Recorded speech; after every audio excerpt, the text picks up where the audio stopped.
Hello and welcome to the Captain Bob Flight Sim podcast. Today we're here with Bits and Droids, so Dave from the Bits and Droids YouTube channel, and today we're going to be talking about software and just general stuff like that. So welcome to the podcast, Dave. Thanks for having me, Trevor. See, I'm learning. It's not Bob. It's Trevor. Thanks for having me. Oh, yeah. Thanks for coming. I'm quite new to the flight sim scene, so it's a whole new world opening up for me. Absolutely. And, I get that. I've been in it probably 3.5 years, and it's completely new to me. well, that's the beauty about it. I think about the scene is that it keeps evolving. So even though you stepped in 3.5 years ago, I want to bet that what you're making now is miles ahead of what you did 3.5 years ago, right? That's the hopes. That's well, the videos that you make do show something that looks better than you did 3.5 years ago. So you're doing something right. Oh, thank you. Uh, so, would you like to give yourself a little introduction? Because I think we're just Yeah, sure. kind of jumping in for all the people that don't know about your channel. Sure. I'm I'm Dave from Bits and Droids. My channel is mainly aimed at teaching people how to use and how to create their own hardware. And I've created a little software set to use with it, so you don't have to program the really complex parts like sending data towards an Arduino or stuff. So I wanted to take that apart away from the user to make it really simple for them to be like, I want to create something. I've got a plan. I'm going to build it with a little bit of help from me, a little bit of help from themselves, and a little piece of software that connects with Microsoft Flight Sim 2020. I So think, yeah, that's a little bit elaborate, but in summary, it's what I try to do. yeah, I think that's really noble. I've been, I've been thinking about that a lot. How it's just such a cool thing when people build things for the flight sim industry or just like things in general and share them. It's so cool. It's like when people share cookies, you're like, dang, that's awesome. Well, hence you makes cookies. I know that if I would cook those cookies, you wouldn't be that happy. Maybe not. I don't know. But that's the thing that you said, like the sharing and the open source part of it. Like we learn from each other. I've actually used your videos in the beginning because I never even touched a flight sim before 2020. And the first thing I got was you Oh, wow. showing me how to use a rotary encoder and stuff. Oh, sweet. So yeah, uh, I think it's really cool because it goes. A lot of these go every direction. I've seen a lot of people that I think it was like with Flight Sim Maker. He was giving a Mhm. ton of value to the community, and I think I used his rotary encoders, his dual rotary encoder, and I thought that was genius. And then I like talked to him later, and he's like, "Oh yeah, you helped me start my YouTube channel," and I'm like, oh, "Wait, what?" It was just I thought that was insane, or like, and then with movie flight, how that I think kind of is just sharing with the community, and Mhm. I think that's super awesome. How it's just like a melting pot of awesomeness. Exactly, yeah. And like the guys you mentioned, like Moby Flight, I had a talk with him as well. And the way, like, we are kind of in the same scene, you know. I created something for Arduinos, and he created something for Arduinos.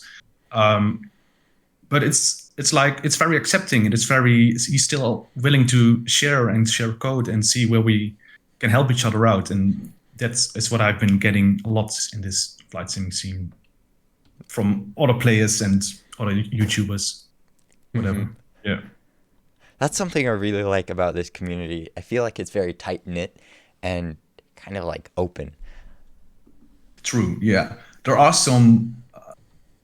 When you look at flight simming, there are two camps almost. You have like the old traditional part that still exists, and they can be a little bit harder to work with sometimes, in my opinion.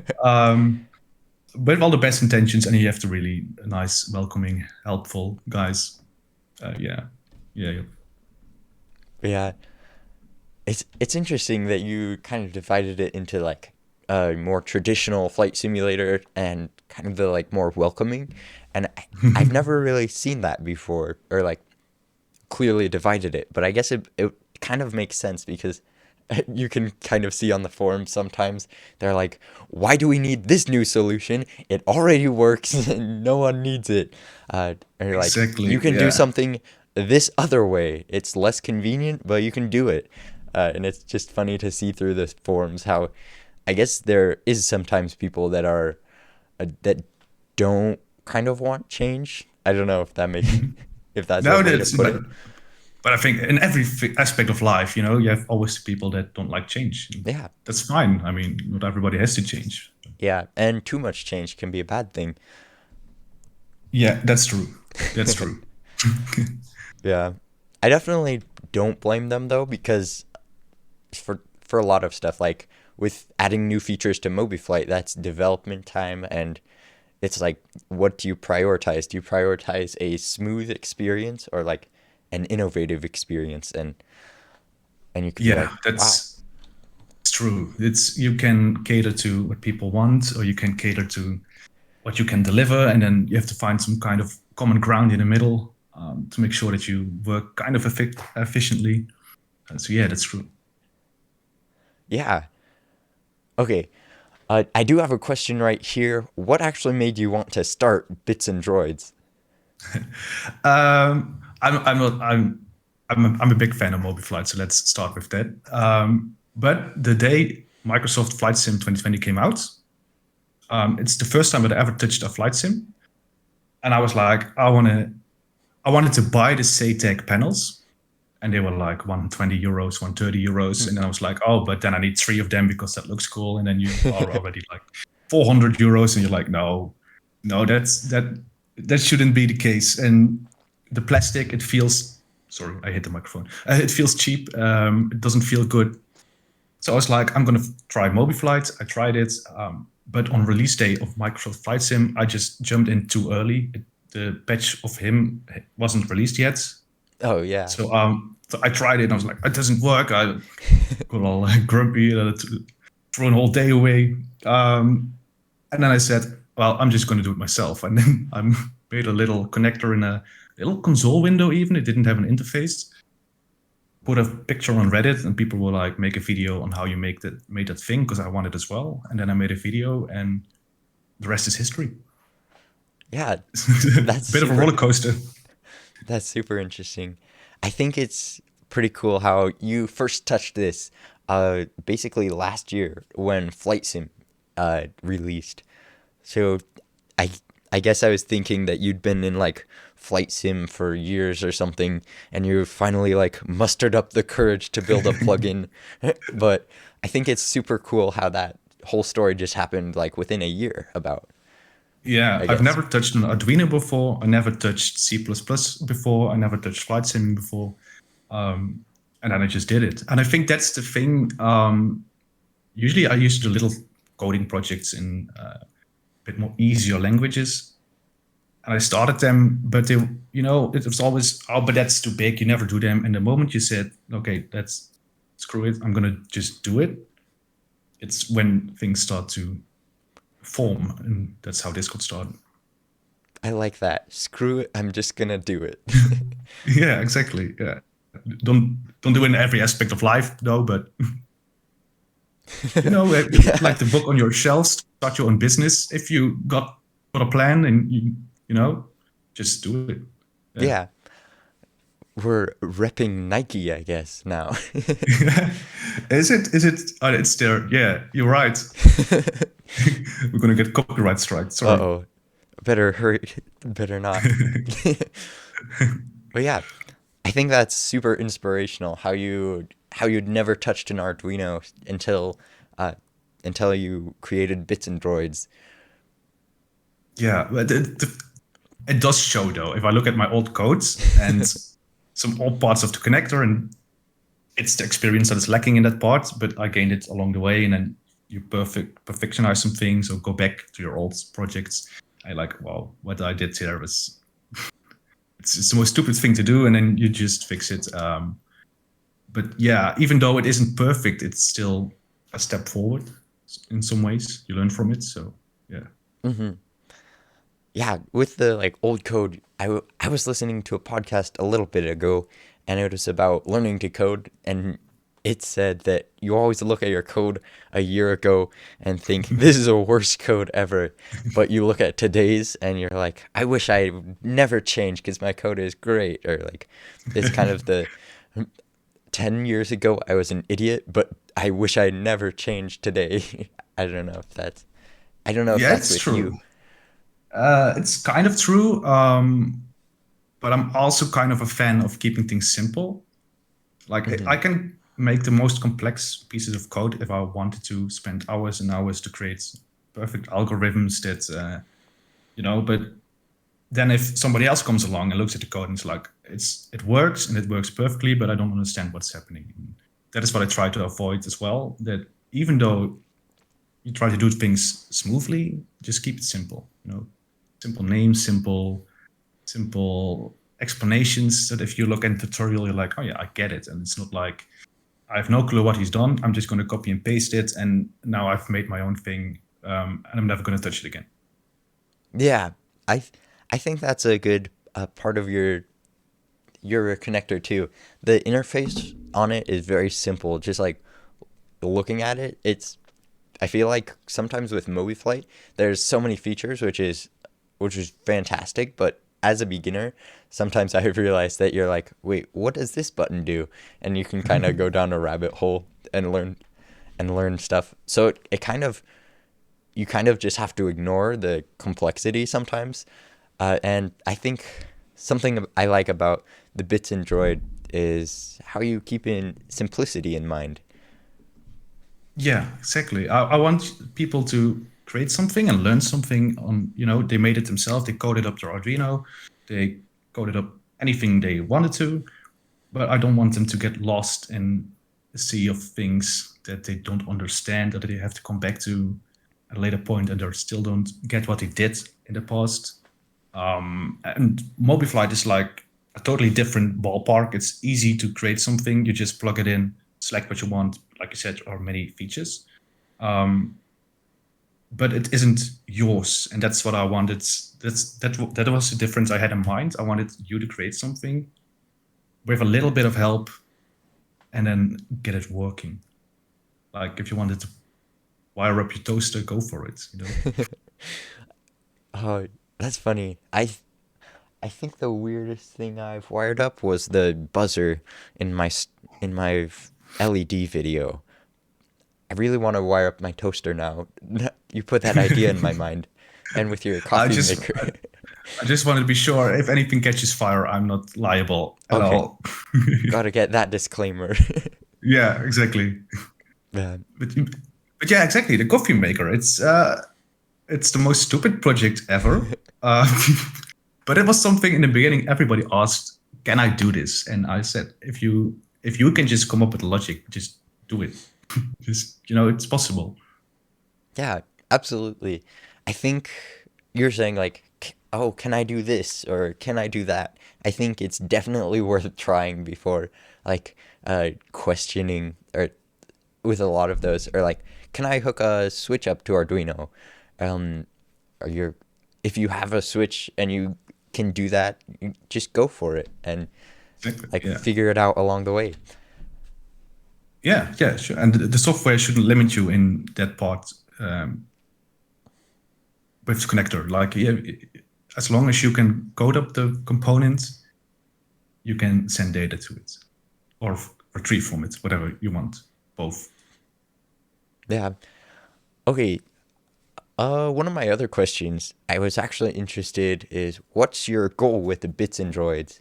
And I think you kind of touched on this, but do you like have any just like I guess just what's your goal with it? Mhm. Yeah, I don't have an end goal or anything, or I don't have a goal to be the biggest in flight sim cockpit building. I just want to build a nice community. We've got some people on, let's say, Discord or something, helping each other out, building something. If they're stuck with code, I'm finally at the point that people in that community can actually say, "Oh, I've had the same issue. I can fix it like that, and then create some kind of space for people to share and create. And that's kind of my goal. And perhaps even over the years, other things like flight simming as well. I did a box for Euro Truck Simulator once, and um, like if you want to, you can take the same knowledge you got from these parts and create something for completely different means. Yeah, that's the correct English word, right? Yeah, Different means. Yeah. I think I think that's really cool how you are really trying to focus on community because I think that the community is a huge aspect of it. Like with your Discord, I've noticed there's a lot of things happening in it with just people like coming together to with their problems, I guess. And Yeah, I yeah, really like exactly. that aspect of it. Yeah, and even if they're just stuck with their issue in a DLC plane or something, they fix it themselves with the help from the community. You have forums and you have other things as well, and that's also fine. It's just yeah, that's my goal. Okay, let's see. I should probably drink water too.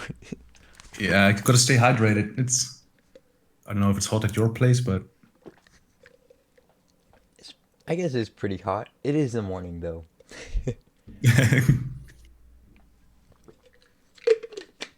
It's like 3 over there right now, right?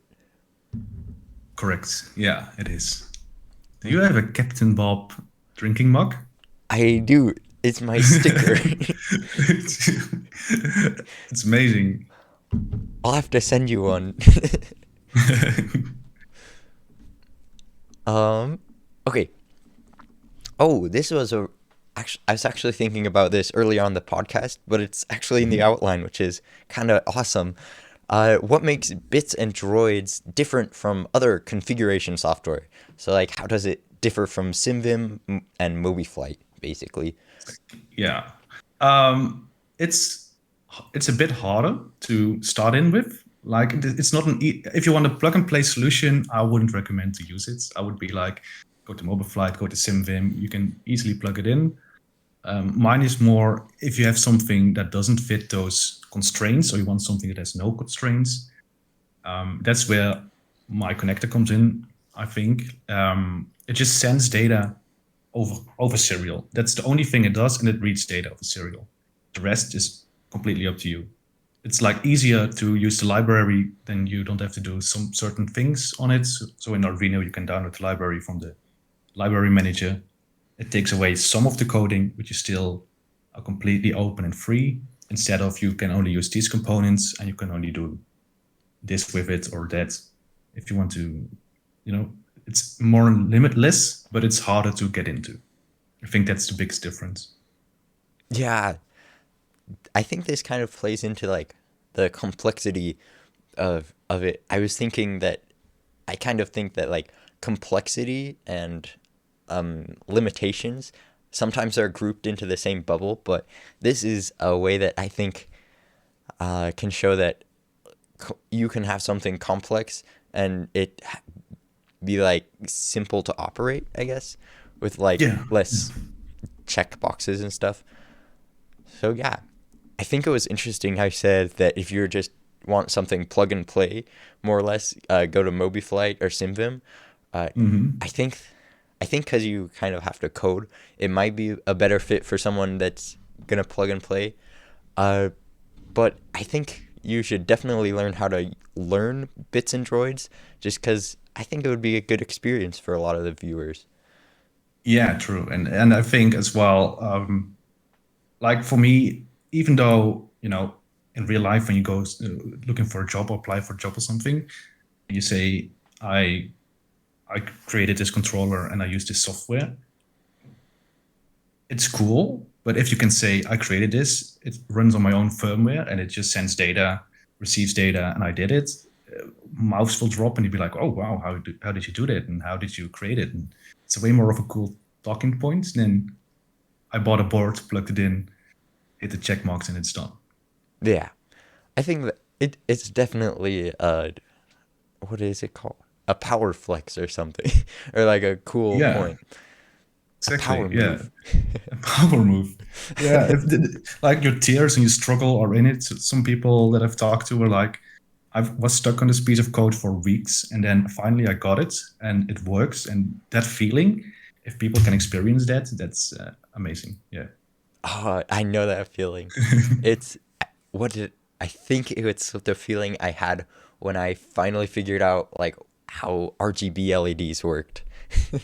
Exactly. Yeah, yeah. But that you learned something and you discovered it and you struggled with it and you were like, no, I'm going to give up. But you stuck with it, and then eventually, now you won't forget it for the rest of your life. Yeah, definitely. Perhaps depends. But Yeah. Um, so about bits and droids, you kind of described a little bit behind the like you coded up, but do you want to just give kind of a rundown on how you would configure something up with bits and droids? yeah, yeah. You download the connector. You don't even have to install it. You just download it, unpackage the files, unzip the files, whatever you use. Then you run the exe, and you've got three options. You either can send data or receive data or do both.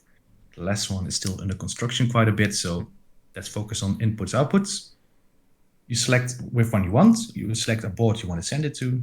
So if you buy an Arduino, it comes into a drop-down, plug it in, then you can send the data. But of course, the Arduino itself doesn't know what to do. It just receives the data up until this point. So then we go into the coding part. We open the Arduino IDE. Then we have the library, which takes away most of the, verbose code of if data comes in, do this. If data comes in, store it there, or send data towards the connector. Then we can just really, at least, okay, I'm not going to call it simple because it's simple for me. Perhaps it's more difficult for somebody else. But they can say, okay, if this data comes in, I want to do this. If this happens to my board, I want to do that with the connector. And then it's like a, yeah, how do you call it?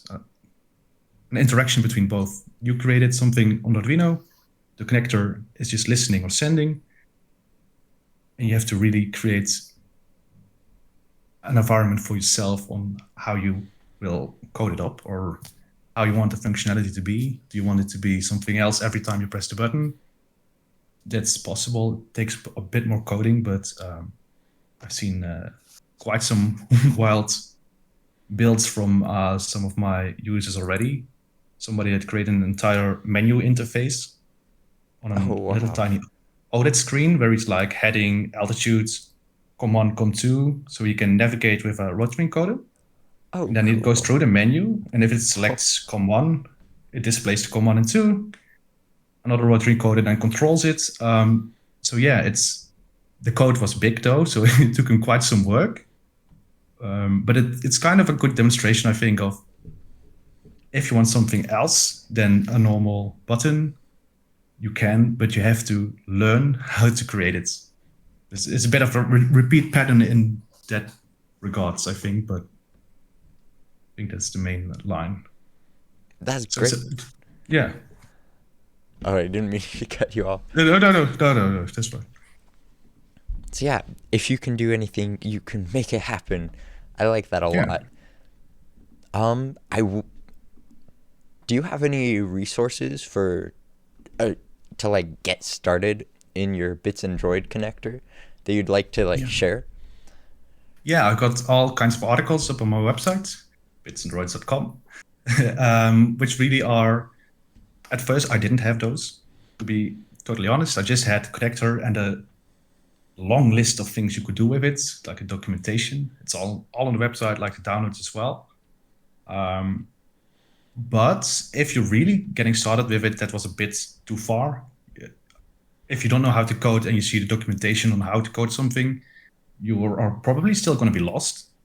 Like if you don't know what an integer, so a number is, or what a string, if that represents a word or a sentence, if you don't have that knowledge, coding can be quite frightening, I think. So I created really basic articles like a button. If you have a button, how does it work?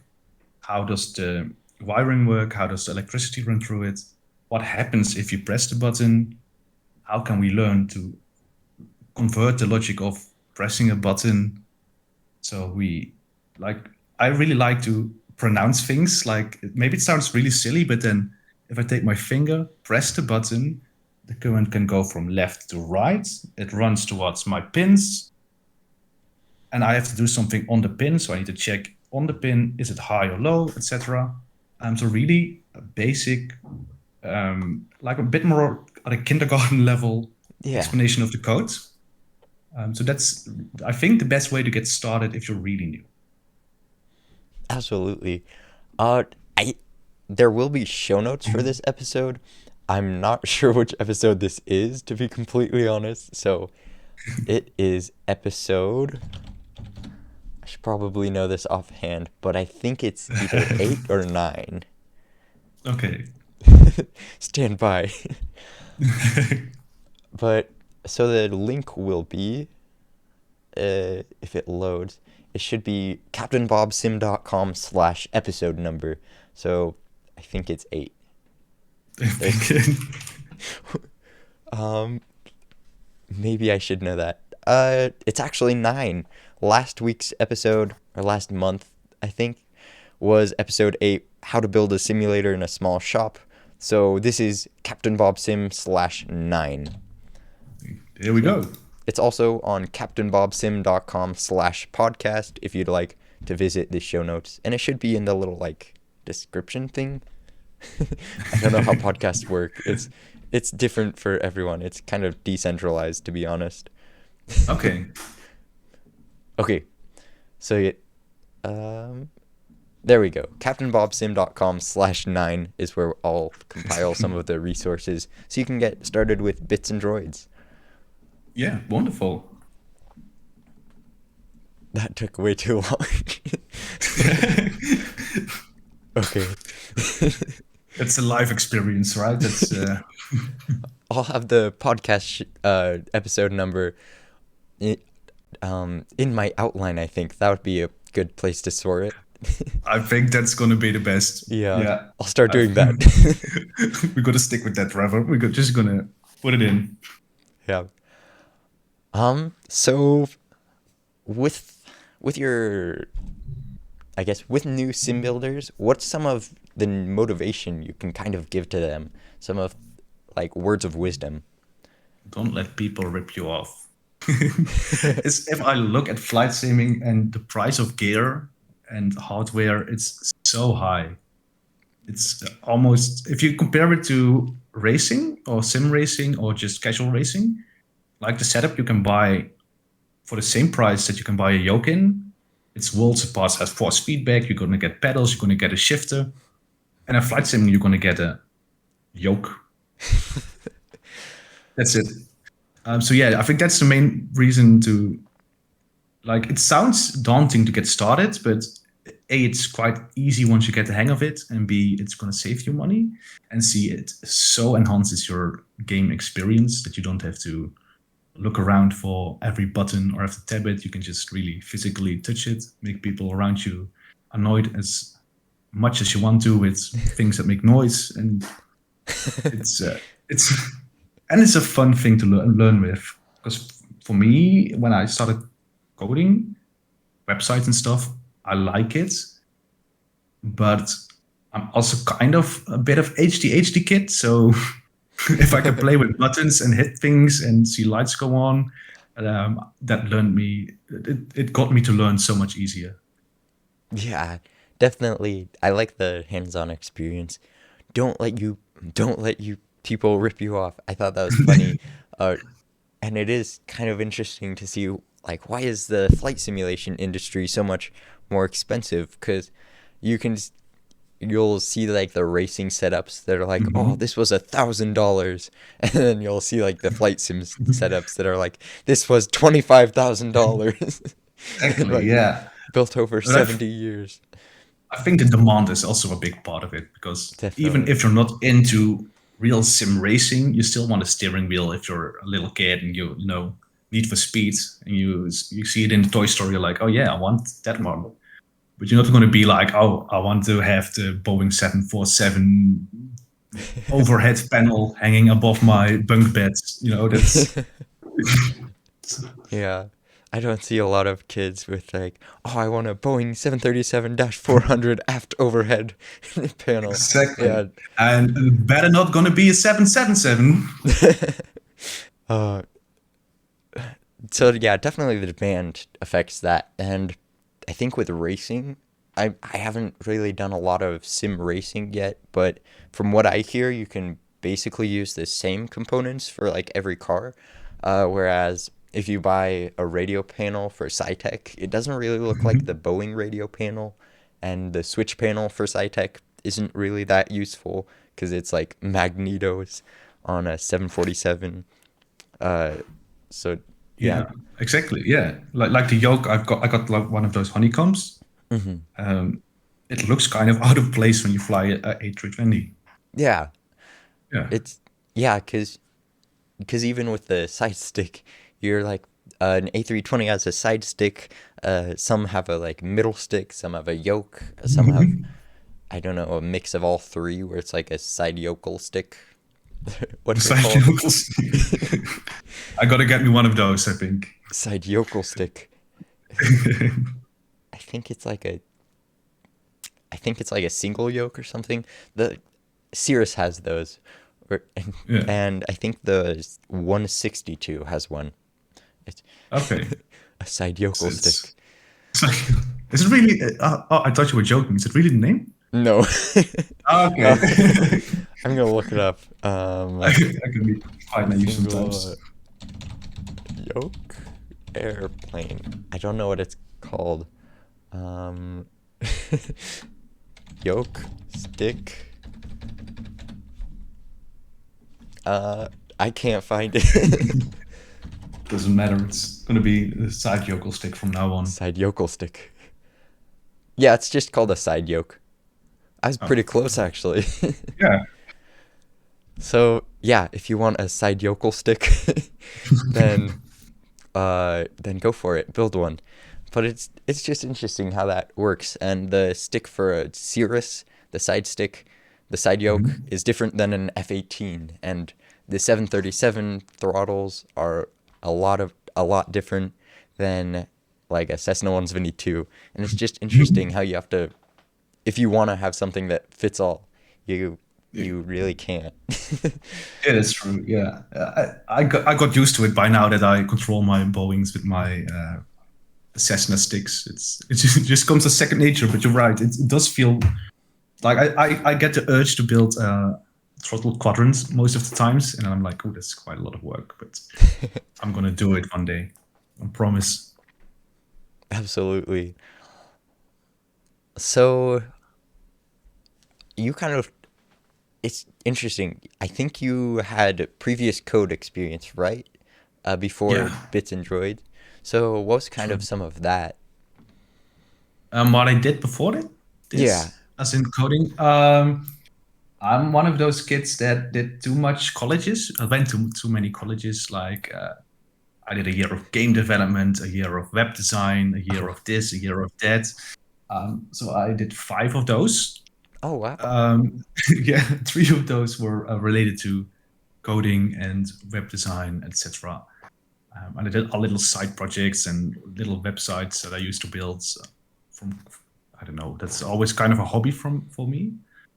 So I had some experience. It's not like that I came in this and was like, oh, today I'm going to start coding and here is my connector and etc. Because I don't think I would be able to do this at the point I was in the beginning. Yeah. So you said you had a few years of coding experience with college and web dev. So Yeah. Oh, I'm sorry. I I thought you were. I I walked over to switch off the lights, and I don't even know where I am anymore. So, so you had development, but do you Yeah. think that like anyone could start to build an application like this? I think yes and no. anyone can eventually do it. I wouldn't recommend starting out with something like this, though. It's not rocket science, but I think some smaller projects will get you knowledgeable way faster than by starting to do something that is on quite of a bigger scale. At the beginning, I did the same thing. I wanted to create something big, and you start to do something. You have a back end and a front end, and you have to think about the interaction of people. But the reality is that if you get started with something, you're probably not going to be that knowledgeable. At least I wasn't. So it's way easier to start with small things that you can actually finish, learn from, and build up from that. So yeah, everybody can do it, but I would take a little bit of a detour to get there. Okay, that's interesting. I like how you use the word detour in that. Uh, I think a lot of people are like, you can do whatever, follow your dreams. So I think that's a lot of really good seasoned advice. Some little salt and pepper, I guess. But yeah, I would. I think I would probably a good first step would just be to like really master the bits and droids, just so you know how to like if you're gonna do a flight simulator thing, if with hardware, really learn bits and droids, and if I don't know if you someone here is gonna make one, but if you're gonna do something with like flight simulator, add-ons, do get really good at add-ons, and I think that like Exactly. small Yeah. projects and also getting hands-on experience would be super helpful there. Yeah, and the knowledge is transferable as well, because in web dev you learn things, and then you start using this C++ monster of a language, and you're like, but I know this part and I know this part, and even though it's different from in those areas, the logic behind this is the same. If you coded up your Arduino to turn on switches, you've got quite a broad spectrum of coding already, because you know how variables work, you know how data flows a little bit, you know I need to check some data, is it on, off? So you know if statements, well then you're almost halfway there into creating your first out of the box projects somewhere else. It's very, people always see it like you have this language and that language and it's huge and this is better and this is better, but Hmm. if you don't focus on the language but just on the logic behind it, it's just basically all the same. Yeah, I think a logic based approach would be good. Really helpful. It was interesting when you said like small projects, because if you go to captainbobsim.com as of like today, and then like I don't know, go to the start here page. There's this little widget on the side, and it just says the Cessna 172 project has been alive for 235 days, 7 hours, 38 minutes, and 3 seconds. And I coded that with my dad, and Mhm. when I was thinking of it, I was just like, oh, I need to go from point A to point B and just get this coded. But I think it's interesting because it kind of teaches me um, how to code and how to really do like how integers work and what Exactly. Yeah. time format it had to be in.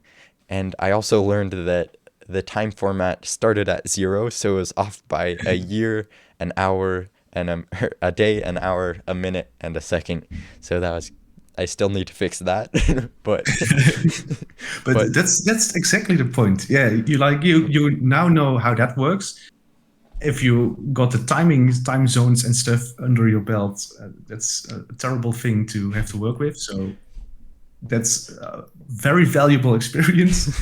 And even though it looks simple, but I know that if you would show this to most people, they would be like, "I have no clue how to do this." yeah, and I think a lot of times people just don't even start. So I think that people can do stuff, but sometimes just don't start. And honestly, I kind of cheated. I found a YouTube video with code, and I copied a Christmas countdown, and then like went through all the code to like see what it was, and there's like the little glow around it, and it's like, oh, that's how glow works, and stuff like Yeah, that. yeah. Or I guess it was a shadow, but and then I was like, well, I'm subtracting the date. I gotta do that. But it's really interesting. um, you can just like do things. Yeah, and like the thing that you're mentioning is actually very important that you, because I copy code as well, all over the place, even in the connector, there is code that is not really copying. But you really mentioned that it does this and it does that, and I want to solve this, so I need to do this part of the code I copied. I think that's the most important step to, even though you copy it, if you understand what is happening, it's fine. If it gets too complex, would I say not copy it? No, then I would be a little bit of a liar. But yeah, I think in theory, if you don't understand it, don't copy it. But if you copy it and you start to learn it and see, okay, this is what I copied, then it's all fine. You know, that's why reinvent the wheel if somebody else already did the work for you. Yeah, I definitely, when I first went in, I had no clue what any of it was. So, so yeah, it definitely helps to both write code and read code. I think that's like the big advice that I think my dad gave, because he's a software developer, and also like everyone online is like read code, and I'm like, oh, okay, I guess. Uh, but yeah, um, so I guess there are three questions with code. How do you start something like this? And how kind of did you start? I started a bit like you did with that timer, date counter thingy. Yeah. We're all making up new words here today. I found the examples for the flight sim SDK in the documentation. I believe if you download the SDK installer from flight sim itself, it will download the documentations. These days, it's in the internet as well, and there are some examples in there, and I just copied them, see what happens. Didn't understand anything of it. Changed something and it stopped working. Then I changed it back, and then I changed something else, and then something else happened. And just really tearing it down and changing little bits and see what happens if I do this, if I touch this, if I remove this line. Is the end result going to be the same? Then that line is probably obsolete, or I don't know. If I change a variable here, does my plane go faster? If I turn something to a 0, does it turn on or off? By really just taking it apart and then rebuilding it from there on out. That's how I got started with this. So I think that would be the best advice. Look at something similar and try to understand what is happening. And in the best case scenario, there already is an example of exactly what you want to do. So Yeah, absolutely. I liked the how you kind of tore it apart and see if you broke it. That yeah. probably doesn't work with like building airliners, but it definitely does work. I've used that approach a lot with Flight. I would change something to a one or the S $ +1, and I'd be like, what happens if you get rid of the $? And I'm like, oh, the $ kind of acts as an X, I guess. And then you'd be like, well, what happens if I press do $ +1 million? I'm like, wow, your altitude increases very quickly. You're like, Exactly. Yeah. Yeah. It's really that hands-on approach to just change something and see what happens. You know, it's the best thing to learn, because it can get quite complex in all places, even outside of coding. But if you just see what happens on the end, you can kind of derive it back to the beginning from there on out. absolutely. Yeah, Yeah. I like that approach a lot. It's a good one. Do you have any words of wisdom about coding, like either with Bits and Droids, the connector, or with just code in general, like building an application? Yeah. You're gonna get frustrated. You're gonna want to give up. And sometimes it's even better to do so. I'm not saying like give up the moment you want to, but if you're like, this is really not for me, not everybody has the code if you don't want to. Some people are like, you have to do it because it's quite simple. But if it's not for you, it's not for you. But if you do take something that you love or that you like, create something for it, and something that you can use yourself, and then just start building and build upon. And practice makes perfect. Learn from others, share your own knowledge, and just get started. Once again, just do it. Definitely. Uh, what was I remember I liked a part, but then I was listening and I forgot. I was like, "Ooh, that was good." Oh, it was like coding's not for everyone, and it was kind of the Yeah. like balance of, oh, is this of never get up, give up. You're a cat and you have power, versus the like, if it doesn't work out immediately, give up. So there's kind of like the balance of, uh, figure out if it's for you. I like that approach a Yeah. lot. And if you want to do it, so there are lots of things that I'm bad at, but Yeah, I don't want to do them as well. So I'm not that bothered by it. So I think yeah. it's with coding. But I think there's a bit of a more vocal group that it's like everybody should code and it's simple. And um, no, they should keep their mouth shut. Yeah. Uh, it's interesting. Code might not be for everyone, but if it doesn't make sense to you, that doesn't mean you should quit. With Fusion 360, I when I first opened it, I was like, well, all I can do is draw a rectangle, click or draw a rectangle, extrude it, and now I have a box. But how do I make a flight simulator from this? I can't even model a switch. Exactly. Yeah, yeah. That's the same process, but on just a different part of life. I had the exact same experience as you with Fusion 360. Opened it up, create a square box. I think like hell yes, but what now? What's the next step? What? How do we get something functional from this? So yeah. Yeah. Like I can make a calibration cube, but not much else. Okay. Uh um yeah, I think that's really great. So I think it's funny to see how like when people when YouTubers are making videos about their flight simulators, they don't actually see ever show their like flight sim setup. So like kind of what does yours kind of look like? What's a kind of rundown of it? I've got my trim wheel. Oh, that's So sweet.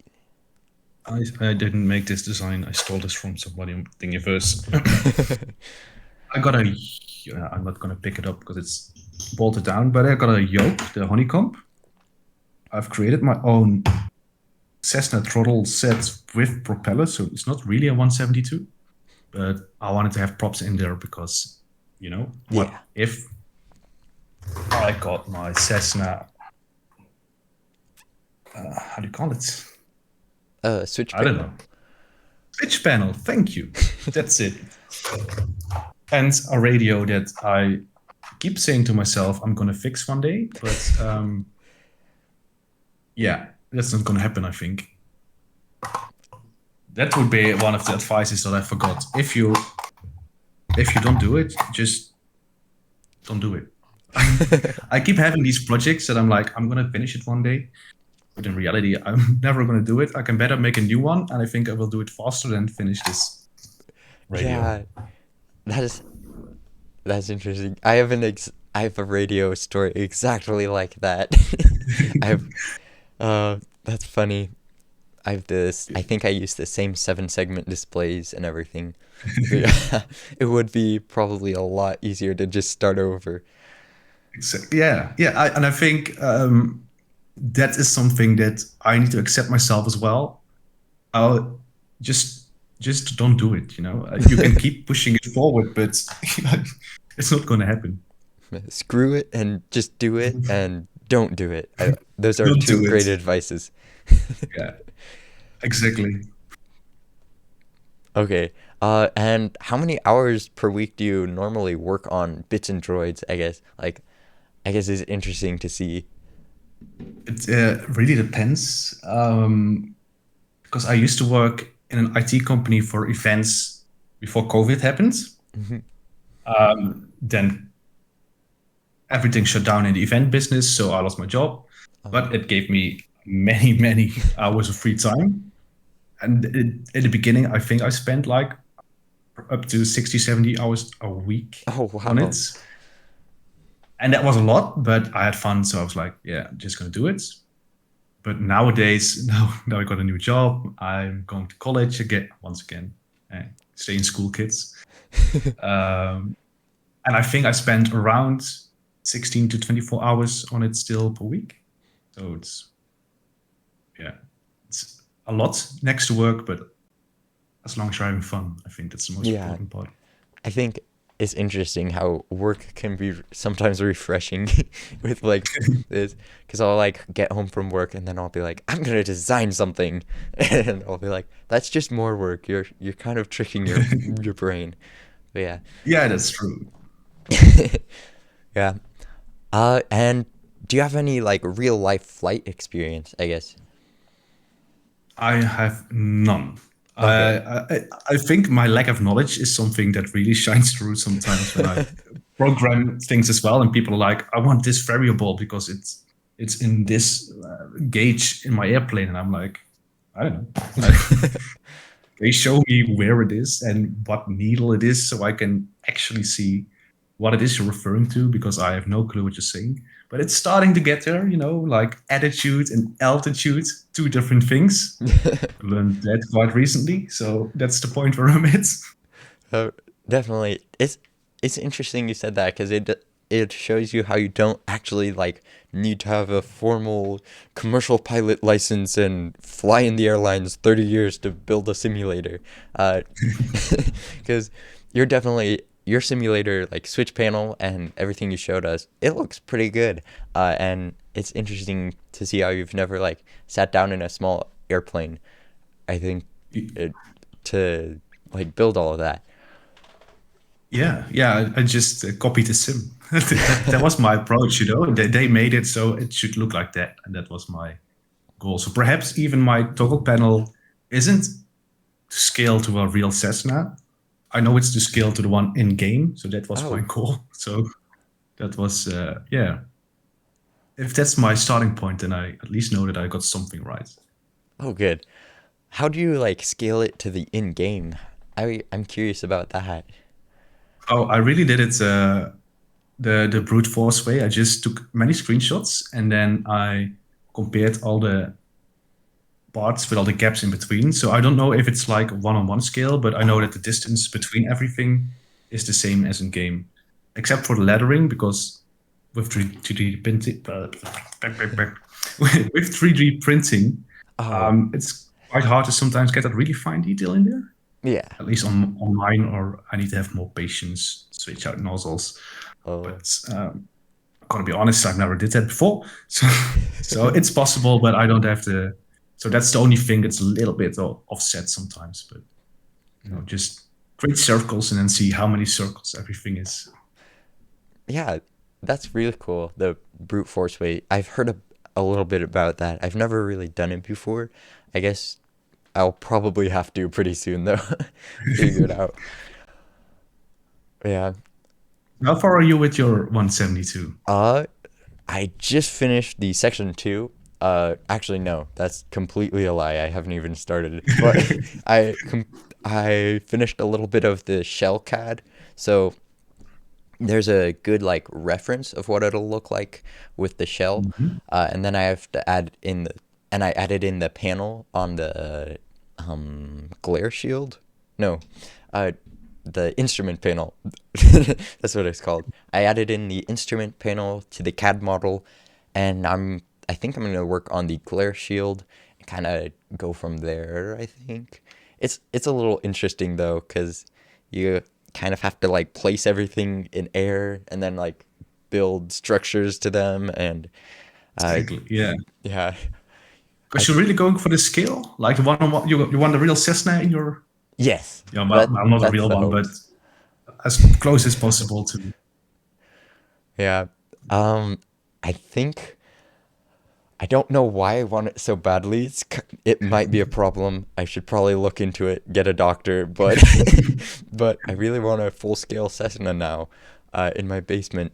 But it's weird to think about because you have to. There's so much to learn about it, and you really have to like learn all the systems. and not only the systems, the woodworking alone. Yeah. I couldn't create a panel like that. That's why I started 3D printing, because I first wanted things to be from wood, and then I started here we go again, drilling holes in them, and they were never straight. I can't do it. It's I'm cursed, I think. You're like, ooh. Exactly. Yeah. Yeah.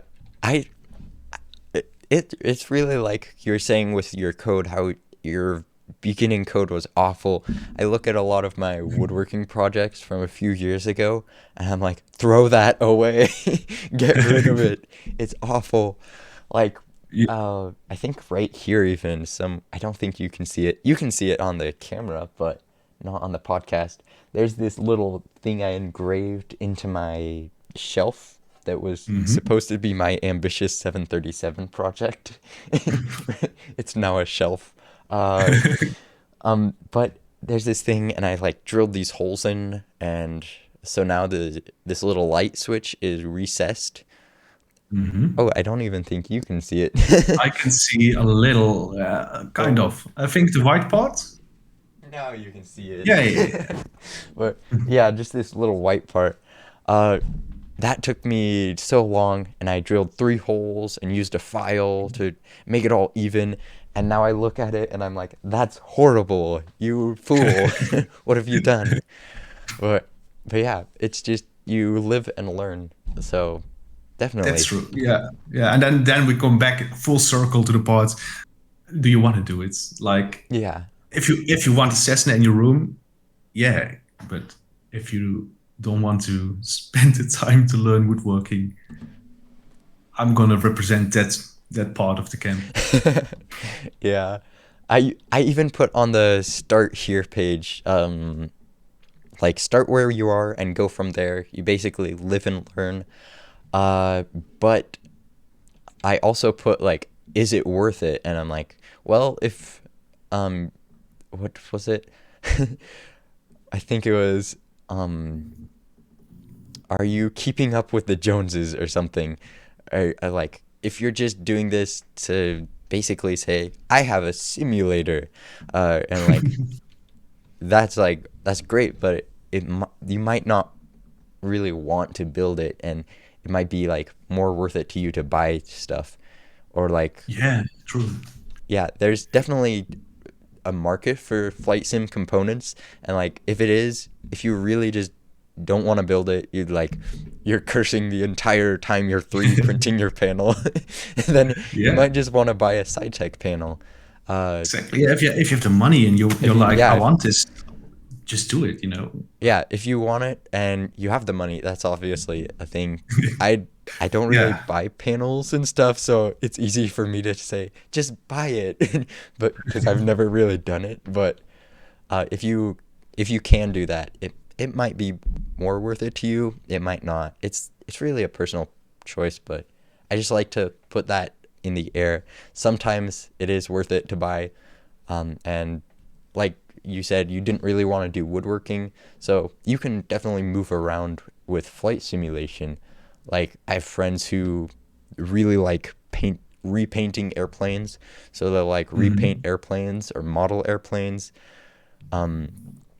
or like design the add-ons, and I think that's super cool, and it just shows kind of how, I guess, big the flight sim industry thing is. Yeah, it is. For everyone. There is something. If you're just Yeah. starting out, small things. If you want a 737 in your kitchen. Why would you want it in your kitchen, in your basement or your room, somewhere where it fits? Probably not the kitchen. Just go for it. I once saw on the flight simulator Reddit a guy who had the entire cockpit delivered to his house, and I was like, oh, you got it. No, if you can afford it, it gives you joy. Just do it. Yeah, Yeah, but definitely. it's expensive though, so you need to have a little bit of money. You have to like, it's a big check you gotta write. Exactly. Yeah, and you have to. If I want a Cessna in my room, I'm gonna have a big fight at home. So Yeah, it. I think I. there is a little bit of tension when when I have to like move everything out of the way so we can watch a movie. Exactly. Yeah. Yeah. I wonder if I should just save up for like a big screen TV or something upstairs so I can have my simulator downstairs or a projector. I think that would work a lot better.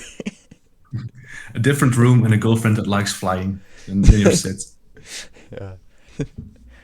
It is, yeah. And I think if you look at where we're at with MFS 2020, how on what a grand scale it is, the sim itself. I can't even imagine what the next step would be. I don't know, VR, real to life, but I, I can't even come up with what would be better than what we have now. Perhaps in flight model, etc., and how the planes handle. But that is beyond my knowledge. But the way it looks, the way it feels, it's how the world looks, how big it is. Yeah. It's almost, yeah, like we're almost there on what we can do. Yeah. It's so cool to think about that. Like to think about how much it's changed.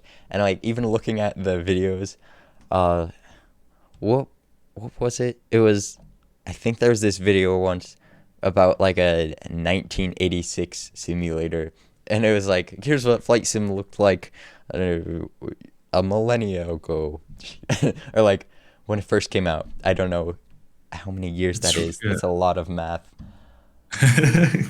But I Yeah. get your point. You're right. But Yeah. yeah, but it's just interesting to see like back then they just had the simulator that was cutting edge, but now cutting edge is like completely different, and like we can interface switches with our simulator. We can use VR. There are some technologies that I would think would be super cool, like augmented reality. So you can Yeah. like Yeah. green screen out where the windows are and then camera view everything else. I think that would be the coolest thing ever. But You're, yeah, you're right. Yeah. well, do you have anything else you'd like to say, or any questions for me? I've been asking all the questions, so I'll let you do that if it's something that just you desire. When is your timer gonna stop? When's my timer gonna stop? Yeah. On the Cessna page, when is it gonna be Hmm. done? Uh-oh. Is it ever gonna be done? I don't know if it will. It might be a forever project. I think it's gonna stop when the website goes down because When the it just money won't runs be out. up anymore. It's I think it's going to probably I do want to move on to other simulators because I think it would be so cool. Like there are so many interesting airplanes. But honestly, I could see it lasting up to a decade because Okay, that's depending on that's how much quite I work on it. It's like that's always the case. uh, But that's quite a long. How do you call it? Long term goal. You call it. yeah, Yeah. it's it's interesting. I hope it's kind of less than that so I can like do other things. but but I do Have a want to like social life. complete it. Uh, yeah. Okay. What is it you want to do with it? Like flight sim? Do you want to actually do something in the aviation world? In the It's just a aviation world, hobby for you. uh, in the uh, in the aviation world, I think I want to see if I can become like a flight instructor or a crop duster or something. I don't really want to go to the airlines, but mostly because they don't want me. uh, um, so basically, I think I'd like to go into like crop dusting or something if I if I'm gonna go the aviation route. But honestly, it's kind of my flight simulator has kind of changed me because now I'm to a point where I'd rather spend an hour in Fusion 360 than in FS 2020, and I'm definitely not the most professional pilot. Most of my flight time is either upside down, or what we call, in the U.S. call not very legal. Exactly. Yeah. Yeah. I I think we're on the same page like that. If I see the flight time in the flight log, I'm like, that isn't much. But if I just count the hours that I'm sitting on the ground, like you in Fusion 360 or coding stuff up, it's gonna add up. But it Yeah. doesn't reflect in the flight log. Yeah, I wish they could like you could just log it. You could, like 6 hours Fusion 360 maintenance log. Well, you can. I mean, what's stopping you? You got the timer already on your website. You Oh, just have to add a little button saying Fusion 360 time. yeah.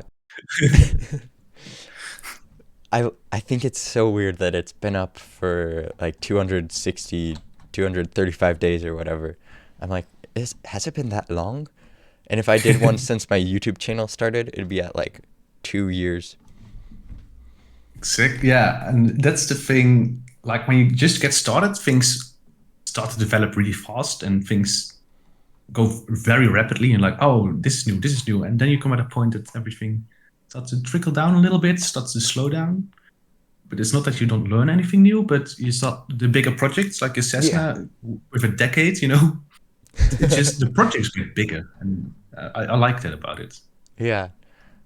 And I would like to point out, my project might be like a decade, but that's because I want to replicate everything as accurately as possible and like model simulator parts off of real parts and have a yoke mechanism that like reflects the actual Cessna, even though it's not, even though there are easier solutions possibly.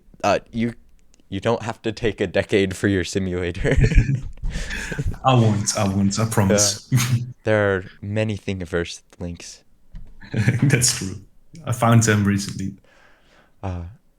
They're so nice. I was looking at them and I was like, yes, this is awesome. You don't even have to design it. It is, Yeah. yeah. At first, I felt a little bit guilty. I was like, no, I need to do everything myself. But then I was like, why would I do this? Why would I take all the hours and trouble and just download it and print it? Yeah. Okay. Um, that's wonderful. I don't have anything else, unless you do. But that was a wonderful conversation. Yeah, it was fun to talk about um, bits and droids and everything around it, coding, open source, I don't know, whatever. Yeah, it was fun. It was awesome. Yeah, thank you so much. Thank you for Um, having me. yeah. It's always funny like ending these because you're like, well, then we have to like You end the say goodbye. You conversation. say goodbye. Oh, do we? Exactly. Let's see. What side is it? We can sometimes try virtual high fives, and I think if we Oh boy. do this, um, and then Am I going the right way? yes, 1, 2, 3, yes, we did it. We did it. We closed it up. We wrapped it up. That's awesome. Oh, here's my spiel. Thank you so much for watching the podcast. If you want to go over to the podcast page, it's captainbobsim.com/podcast. I'll make sure to edit through this podcast and like find fancy words I said. I'll spell out yoke sidedy. What was it? Oh no, What? side yokety stick. Some Yokel, side yokel, side yokel stick, I think. side yokel stick. Thank Yes, you. Yeah, I'll that's I'll it. spell that out for all of you. Everything like that. It was a really fun conversation, and yeah, just go over to captainbobsim.com/9, and you'll find the show notes to this podcast. And you can also subscribe to the Bits and Droid. You can find where to find Bits and Droid, and I'll for fun I'll put a llama on the bottom of the show notes. I don't know, those are kind of fun. I love it. I love it. Yeah, put them in. Thank you so much for tuning in and have a fantabulous rest of your day. Have a good one.